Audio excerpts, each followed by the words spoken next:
Hello and welcome to the next in our future flying series from Simple Flying. And today we've got with us the president of Jetcraft Commercial, Raphael Haddad. Now, Raphael has spent over 20 years in the commercial aviation sector. And prior to being president of Jetcraft's commercial division, he spent over 17 years with Bombardier Aerospace in various positions, most notably as VP of Sales for the Middle East and Africa for commercial aircraft.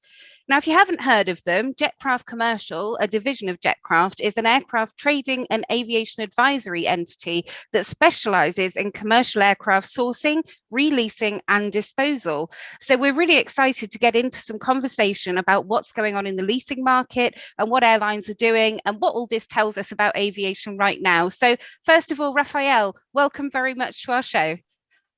Thank you very much, Joanna. Thank you for having me. No problem at all. It's great to see you. So maybe you could start by just telling us a little bit about Jetcraft Commercial, about your background and what your company does, because I kind of gave an introduction there, but I'm sure you can do a better one than me. Well, Joanna, you did a great job. Yes, I did spend quite a bit of time at Bombardier Aerospace, starting from the grounds up, from being a sales engineer up to my latest positions, head of sales for Africa and Middle East. And previous to that, I was in charge of European territory. And before that, I was head of the airline analysis team and the sales engineering team. So other than that, so in 2014, left Bombardier Aerospace, and in 2015, joined up with Jetcraft, and we formed, who is already Jetcraft is a giant in the world of private aviation and one of the leading, if not one of the largest trader of private jets worldwide. And we teamed up and we created Jetcraft Commercial, which after a few years of development is now one of the leading trader of commercial aircraft globally as well. That's so exciting. And we're seeing a lot of you guys about in the recent sort of months and years. We'll come back to your kind of latest news in a minute. But if we can just take a step back and look back at the pandemic years, we heard lots about how the very competitive leasing rates were really helping airlines and particularly kind of inspiring startups to get off the ground. You know, here in Europe, we had Play. Over in Malaysia, there was My Airline. There's lots of them that have kind of sprung up on the back of these low leasing rates. Have things gone back to normal now? Are we back to seeing leasing rates where they were pre-pandemic? Yes, we're almost there. We're almost there, Joanna, to the, I'm not sure airline like that, but pre-pandemic, the market of aircraft was very tight. So the manufacturers had incredible backlogs. The lessors had entered the market heavily with very reasonable borrowing costs and cost of capital to acquire aircraft. So the lessors had loaded up on a huge inventory of aircraft pre-pandemic. Then the pandemic did hit. Aircraft, were grounded, hence prices went down, lease rates went down. But the leasing market worked very well with the airlines and the operators. So lessors were very flexible. They were flexible on lease rates, on payments. They did quite a bit of sale and lease backs to help the airlines out. And actually, they're helping themselves out as well, because repossessing an aircraft has costs attached to it, as well as storage and handling. All of that has cost to it. So they did the smart thing by finding the right solution for themselves and for airlines to keep these aircraft maintained, operated, well taken care of. They did face a lot of challenges. Some of the airlines did collapse, unfortunately, but at the same time, I think lessors managed the situation very, very well during the pandemic. Now, post-pandemic, yes, it's very bright out there.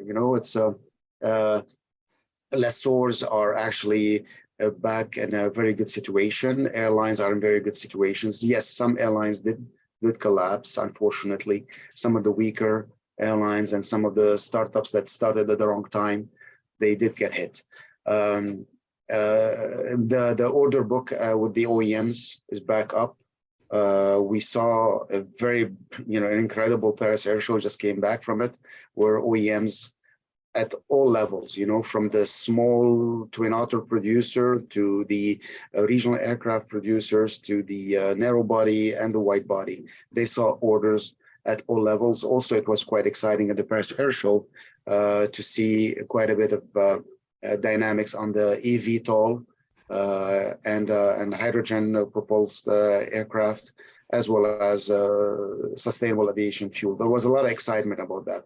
I'm digressing here. Let's go back to the lessors and the market. Yes, OEMs, they did. Do have a large backlog now on order. Prices of aircraft is going back up to prices are going back up to pre-pandemic levels. Lease rates are almost there, and all that is because of the scarcity of inventory. Right now, there's no midlife narrow-body aircraft that can be found on the market. It's almost impossible. Wow. I don't want to name types and manufacturers, but it is almost impossible to find that. The same thing with the freighter aircraft, whether it's wide body or narrow body. Manufacturers, they don't like to say narrow body and wide body. They would rather say single aisle and twin aisle. So to use their language. So the twin aisle aircraft that were in storage are coming out. They're back out there flying. Tourism is almost, leisure travel is almost at back to pre-pandemic level. IATA just had a major AGM.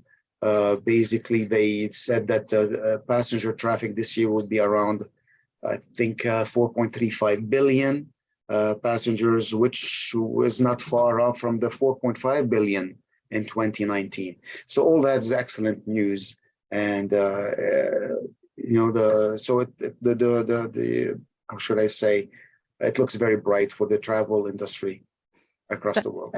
That's fantastic. Thank you. And it's good to hear those leasing rates are getting back to normal. I should imagine they'll start to push even higher as the demand for these aircraft goes up. But it was interesting you spoke about the Paris Air Show there, because, this is one of the highlights of everyone in aviation's calendar. It hasn't been on for several years because of COVID. We enjoyed a very hot Farnborough last year, but you guys were kind of busy at Paris as well. I particularly noted that you signed up very early for the new and improved Twin Otter. Can you tell me a little bit about that plane and what makes you want to bet on that plane? Yeah, the cat came out of the bag on that first day of the Paris Air Show on June 19th. Yes, I actually traveled for one day, only just to join some of my colleagues, as well as the Havilland of Canada there, and I visited the Havilland and some other OEMs while there. So yes, on Monday, June 19, de Havilland announced the launch of the Twin Otter 300G. It's a very modern version of the classic Twin Otter 300. It's lighter than the Twin Otter 400. It has better performance. It has a modern cockpit with the Garmin suite. It has lighter seats and interior. So the aircraft with all that, it has better airfield performance, which means you have higher payload and eventually payload or range. So we're very excited about that, because it's like going back to the basics. And as we know, the Twin Otter 200 and 300 were extremely successful. Airlines are still, and operators are still flying them, and renovating them and upgrading them and putting them back on the market. And if you invested in a Twin Otter 30 years ago, you're selling it at double the price you bought it at today. So hopefully this is one of the reasons, or in addition to all the other the reasons I listed, why we actually decided to commit to the Twin Otter 300. We believe that this aircraft will have great demand. We will start taking delivery of the 10 aircraft that we ordered in 2025, and I think we placed the order of 10 out of the 45 orders that they received, so almost 22% of the launch inventory. Yes, we're very excited, and we're going to be working with our customers to place them on sale or on lease, and please tell our customers to call us. Absolutely. I mean, I think it's a fantastic aircraft. Like you say, the ones that are in service right now, a lot of them are, older than my mother even. So that's saying something. But yeah, no, it's great to see that de Havilland is bringing us something new and improved in that market. Do you Thank see you. a particular region that will be popular for that plane, or are you, hoping that it could go anywhere in the world? Sorry, please restate your question. Apologies, it's gone a bit noisy. I was just asking if you would see a particular region where that aircraft would be in demand, or if you think it could go pretty much anywhere. No, actually, this aircraft has very good demand across the world. There are some regions of the world where that aircraft is a little bit more desirable, such as the Southeast Asia, such as the Indian Ocean, the Pacific Islands, the Caribbean. So it has quite a bit of demand, as well as this aircraft has quite an attraction in the North American market, especially in rural areas like the Canadian North, as well as the northwest of the U.S. So I would say it's an aircraft that's quite popular worldwide. It has established its niche. It has an established market. So we have full confidence that we'll be able to place these 10 and maybe more. Fantastic. Well, good luck with that. It's a great aircraft. I'm looking forward to seeing when it rolls off the production line for you. And looking ahead to this summer, we're expecting a pretty busy travel season, particularly, the US to EU market. It's the first summer it's really been fully opened with no testing and no paperwork required. So airlines are gearing up for a busy one. What are you seeing from the supplier and leaser side that's telling you about the trends and what airlines are planning for this year?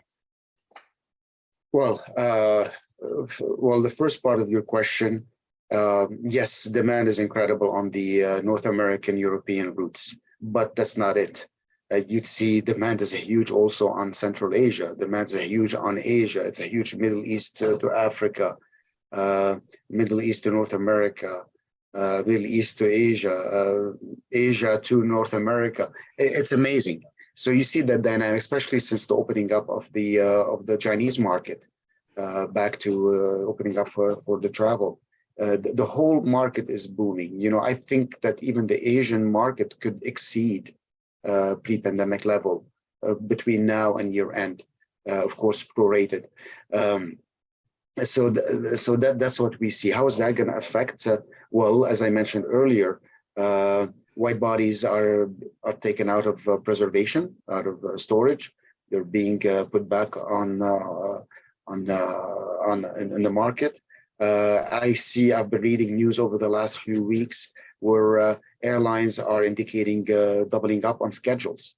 So even the airlines that had planned retiring of aircraft, they're actually canceling those. They're putting the aircraft back in the air. It's super exciting, and you see that not only in one market; it's everywhere. It's everywhere. I should have also mentioned Latin America. Latin America is also seeing a certain propensity and activity that is almost close to pre-pandemic level. I have to say, the few flights I have taken so far this year, they've all been full. There haven't been any of these kind of 50% load factors that we were seeing during COVID. And from an airline point of view, that's fantastic. There is something that's holding airlines back a little bit, though, and that's this issue with the supply chain. We've heard lots about that over the last few months, particularly in the MRO market. Is there a role that a company like Jetcraft can play in helping airlines maintain adequate capacity against that backdrop? Well, we're seeing this, the supply chain issue we're seeing it at multiple levels. We are seeing it at the MRO level, but we're also seeing it with the OEM level. Okay, as well as we're seeing it with the operators. So operators in terms of pilot supply. There are some aircraft, some airlines in North America that can't fly the aircraft they have on the parking because they don't have enough pilots. We're seeing the major airlines in North America going after the regional carriers and taking out their pilots, and recruiting their pilots, offering them salaries that are incredible. Like they'd be sitting on the same table, and the major is telling the pilots that are sitting right there next to the regional employers, I'm going to offer you this much, double your salary. I'm basically poaching pilots from their own feeders. It's incredible. So pilots is a major issue. Training for pilots is another major issue. The MRO is an issue because, like, I'm basically taking deliveries of two ATR 72-500s.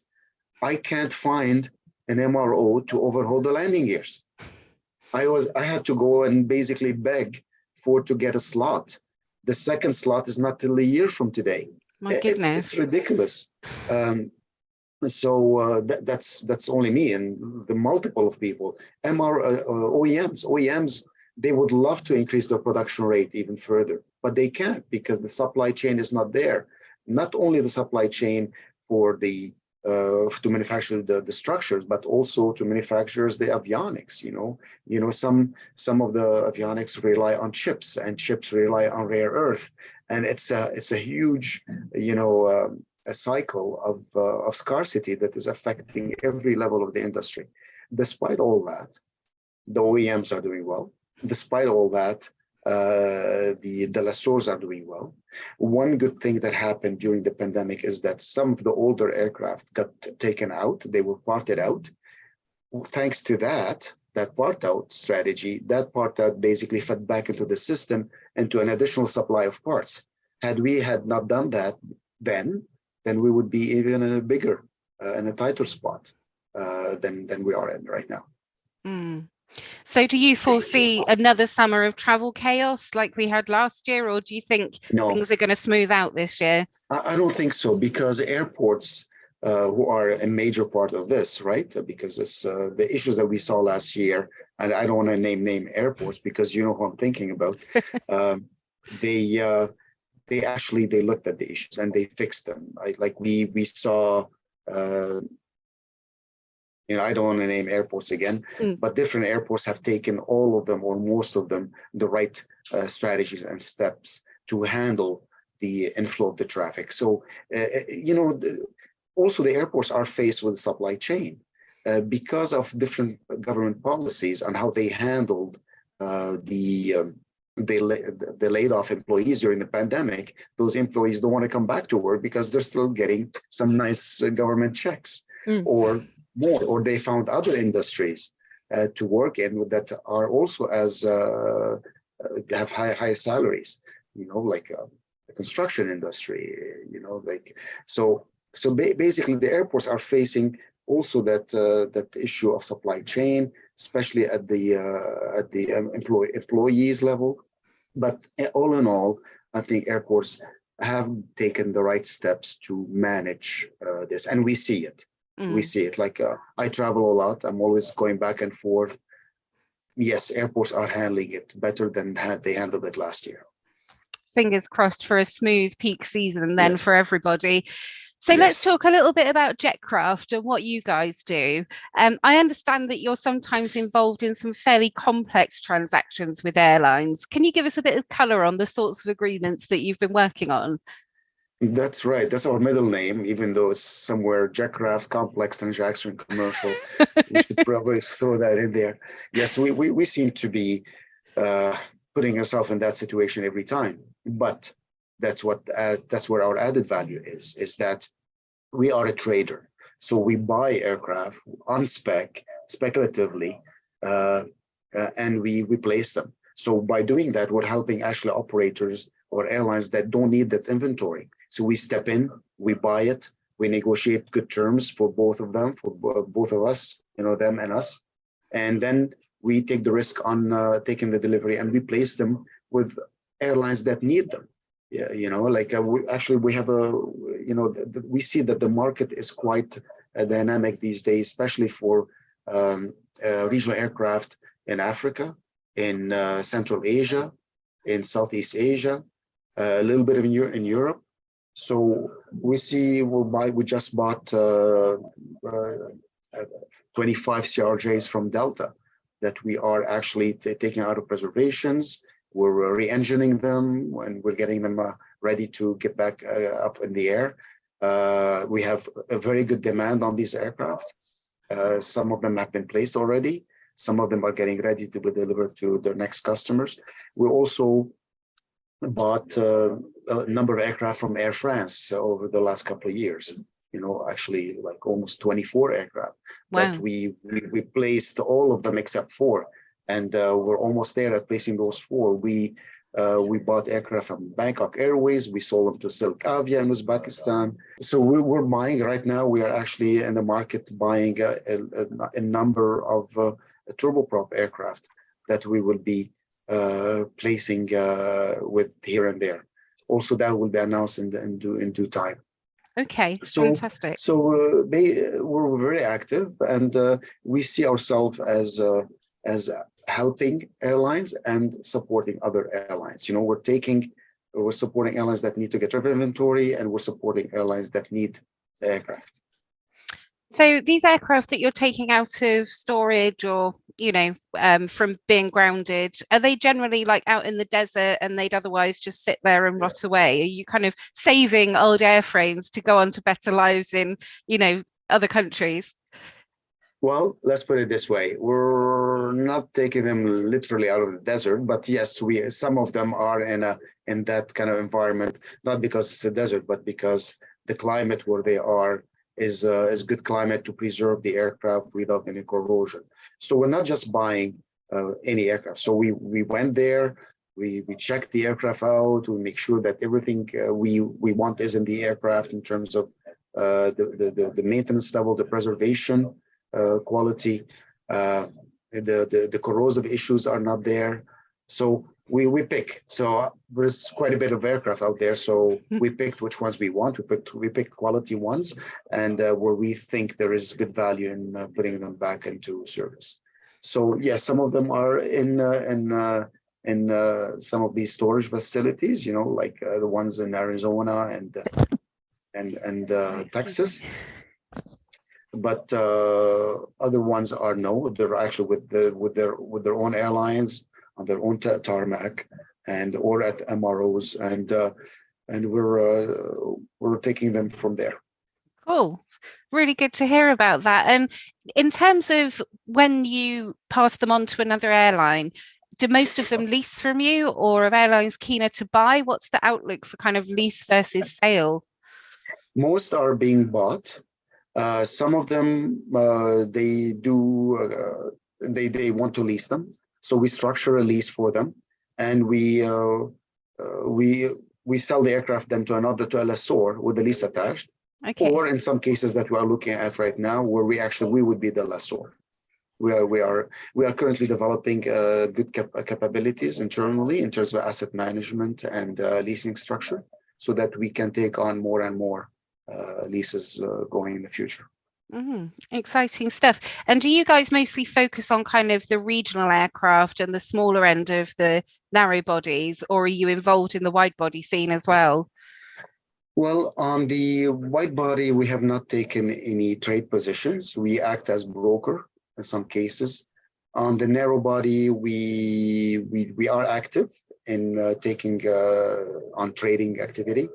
But because of the pedigree of the team, a big part of us, 60% of us, are specialists in the regional aircraft. So we see a lot of activity in that. And in terms of the business case, we feel that it's a good segment to be in terms of revenue and the economics of such transactions make sense to us. Absolutely. You mentioned earlier that some airlines are kind of holding on to their older aircraft for longer, given the backlog in terms of getting new airplanes. Are there enough aircraft for a company like you to keep going out and finding the ones that you need to refurbish and send out to new airlines? Well, yes and no. There are some aircraft that are actually drying up in the market. Okay, so we have some of these aircraft ourselves. So the fact that there's good demand on some of these aircraft. I'm not going to name the type right now so that the OEMs don't get upset with me. So there are some aircraft that are more demanded than have greater demand than others. So which puts us actually in a good position if we have that that aircraft type in our inventory, which we do. Don't ask me to name all the inventory we have right now. Okay. So yes, but yes, there is. It is going to affect us eventually. But you know what? We are very totally agnostic in terms of aircraft type. So we move from one type to the others, and there's plenty of aircraft to trade. So we try to. There's always the market's dynamic, and we have our clientele, which is very important to us. Fantastic. So, look, Raphael, you've been really generous with your time, and I know we're coming up to the end of our session today. But one thing I really wanted to know your thoughts on, because you are a specialist in these smaller kind of regional aircraft. Yes. A lot of the sustainability technologies we're hearing about at the moment are being kind of targeted at these smaller aircraft. You know, they think it's the regionals that will get electrified first, that will get the hydrogen first. What's your vision for the future? How do you think aviation will look in, I don't know, 20, 30 years time? And what's your favorite, electric or hydrogen? Well, I want to be careful what I'm saying. I would say like the hydrogen re-engineering is ahead of the electrical. That's because the technology is a little bit more mature, and with the proper hydrogen propulsion, I think the regional aircraft that are in the 50-seater category, we will see them in the air. There's already flight test programs happening right now on different smaller regional aircraft types. So because of that, we are closer. In terms of electric power, you know, electricity means you have to have enough batteries to store all that technology, because you can't rely on just cells to absorb sunlight and sun energy and turn it immediately into. So you have to store all that electricity that you collect into batteries. The battery technology has improved a lot. There's quite a few innovations out there, a lot of new technology, a lot of actors in that industry, a lot of investors, which is great, that are investing into the electric propulsion systems. We will get there. I'm not an authority on that, but I will say, based on what I'm seeing in the market, the hydrogen is closer to target. Electrical propelled aircraft will be later, mostly because they're challenged right now with the size and the weight of batteries. But we will get there. We are humans are very intelligent. They have proven that we're always innovative, and technology is very fast. It's moving at leaps and leaps we haven't seen before.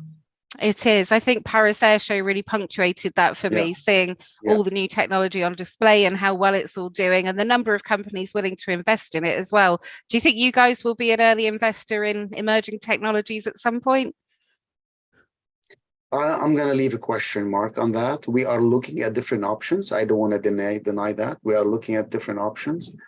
We're also looking at how the regulatory bodies are going to work with all of these technologies, with the hydrogen propelled aircraft, as well with the electrical. So you know, we are looking at it. We're interested, and the future is there. You know, we could jump on that wagon.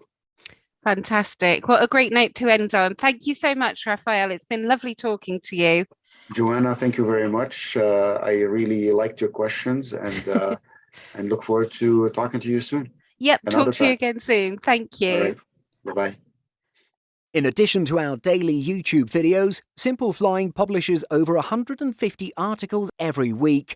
If you're looking for the latest aviation news and insights, visit simpleflying.com.